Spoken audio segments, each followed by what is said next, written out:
വൈദ്യുതി മേഖലയുടെ പരിഷ്കരണത്തിന് ഈ വർഷം എടുക്കാവുന്നത് 6250 കോടിയുടെ കടമാണ്. അത് ഒരു മാർഗമായിട്ട് മുന്നിലുണ്ട്.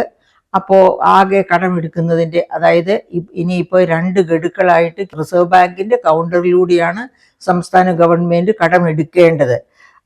അപ്പോൾ അങ്ങനെ കടമെടുക്കുന്നതിന് ഓവർ ആൻഡ് എബവ് ഈ 6250 കോടി രൂപ വൈദ്യുതി മേഖലയിലെ പരിഷ്കരണങ്ങളുടെ പേരിൽ കടമെടുക്കാൻ അനുവദിക്കും. അതുകൂടാതെ ഒരു വിഹിതം, അതായത് കോൺട്രിബ്യൂട്ടറി പെൻഷൻ ഫണ്ടിലേക്ക് സംസ്ഥാന ഗവൺമെൻറ് അടച്ചിരിക്കുന്ന ആ വിഹിതമായിട്ട് വേറെ ഒരു 6000 കോടിയും കൂടി കടം കൊള്ളാൻ പറ്റും.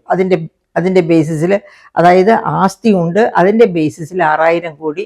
അപ്പോൾ വൈദ്യുതി മേഖലയുടെ പരിഷ്കരണത്തിൻ്റെ പേരിൽ 6250 കോടി, അതുപോലെ പങ്കാളിത്ത പെൻഷൻ്റെ കോൺട്രിബ്യൂഷൻ സംസ്ഥാന ഗവൺമെൻറ് നടത്തിയിരിക്കുന്ന കോൺട്രിബ്യൂഷൻ്റെ പേരിൽ 6000 കോടി.